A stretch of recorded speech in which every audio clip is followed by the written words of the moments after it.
Hello again. I have a second book for you because I couldn't decide between them. When I decided to do something having to do with outer space in honor of Star Wars Day, May 4th, may the 4th be with you, I had two books on my shelf at home because I'm working with what I have here at my house, and I could not decide between them because the Mousetronaut book is really cool because it's written by an astronaut about a mouse that goes into space, and I thought that was neat. But this is one of our all-time favorites at my house, Amelia Earhart. This author, Brad Meltzer, writes adult books, and I love those. I have read them for years and years. And when he had his own kids, he started writing books for kids also.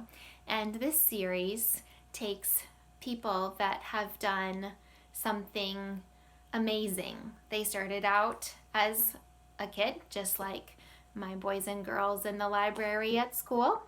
And they were ordinary. It says, ordinary people change the world. They were ordinary kids, right? We all start out as kids. And they had a passion for something and went on to do something that has made them remembered for being the first or the best, or to do something that has changed our world as we know it. You may remember back in January, the one that we read about Martin Luther King.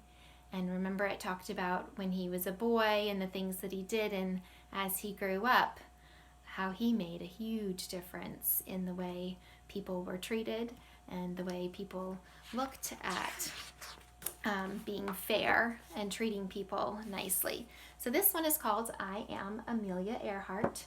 The pictures are by Christopher Elapoulos.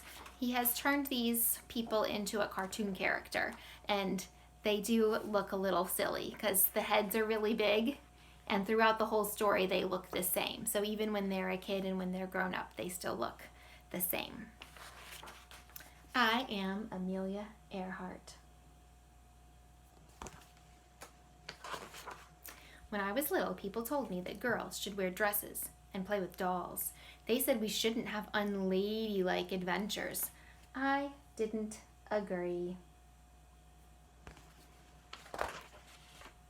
In fact, when I was 7 years old, my sister and I decided to build our own roller coaster in our backyard. We placed 2 planks of wood up against the side of our tool shed. The cab was a wooden packing box with roller skate wheels attached to the bottom. We greased the wood with lard so we'd move super fast. Do not try this at home. I need to put that little disclaimer in there. Oh, and Amelia says, Amelia, are you sure this is a good idea? And then she answers, this isn't a good idea. It's the best idea. Of course, I got to ride first. This was my moment. Here we go in 3, 2, 1. What's gonna happen? I still remember the wind in my face. My stomach seemed to sink. I was flying. The crash was loud and noisy and messy. It certainly wasn't ladylike, but it was awesome. Amelia Earhart, take it apart this instant. And what does she say down here? That was awesome. It wasn't the last time I would fly. As I got older, I went to many air shows. When I was 23 years old, but still a kid at heart, my dad took me to meet Frank Hawks, a man who would eventually set many of his own flight records. For $10, Hawks agreed to take me on my very first flight.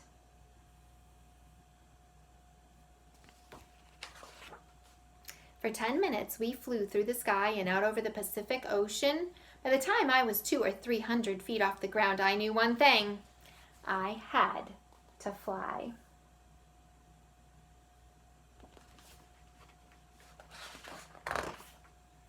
To save for my flying lessons, I worked as a truck driver, which wasn't ladylike either.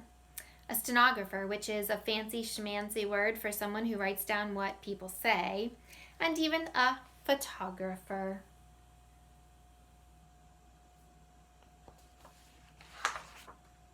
Six months after I learned to fly, I bought a bright yellow used biplane that I named Canary. Canary's a cool name for a plane, right? But here's my secret. I wasn't a natural. I wasn't the best pilot. I just worked harder than anyone else. This is my instructor, a woman named Nita Snook, right here. Says that's her real name. And then there's her canary yellow plane. That's enough flying for today. No, I can do better. One more flight. Most important, like that day on the roller coaster, I dared to do what so many said couldn't be done. A girl flying across the Atlantic? Amelia, you sure this is a good idea? What is she gonna say? This isn't a good idea. It's the best idea.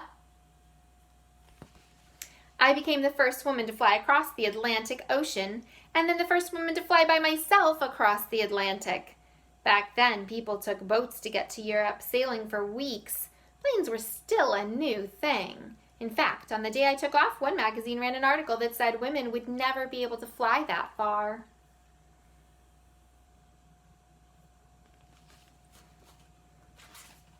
But I did.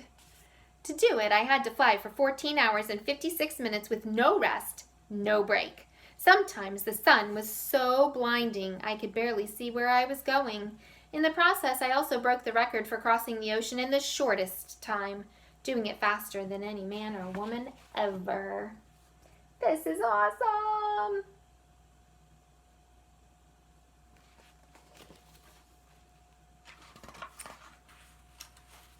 In October 1922, I broke the woman's altitude record by rising to 14,000 feet. And in July 1930, I set a speed record of over 181 miles per hour. 1930. How many years ago was that? If you can count backwards, it's 90 years ago. Not quite 100 years ago. Then I broke an altitude record, which is just a fancy-smancy way of saying I went higher than anyone else. How high did I go? About 12 Empire State Buildings straight up, at a time when no woman had ever gone that high.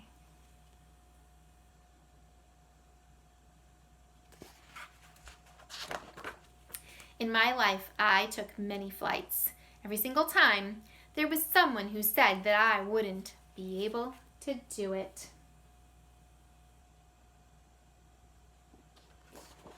So did she listen to those people? Never let anyone stop you. Whatever your dream is, chase it. Work hard for it. You will find it. It is the best lesson I can give you.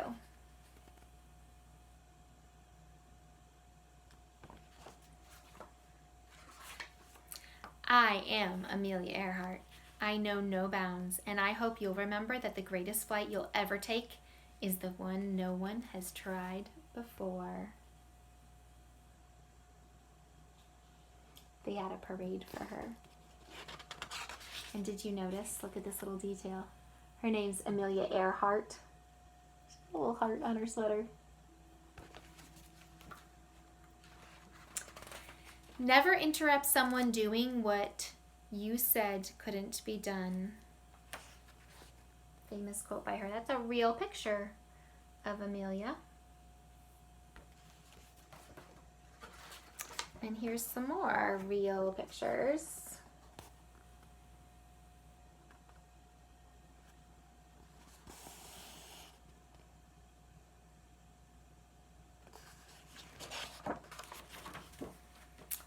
All right, I love this series because it talks about from being a little kid that they had a dream and worked hard to make it come true. And that can happen to anybody because they started off just like all of us did.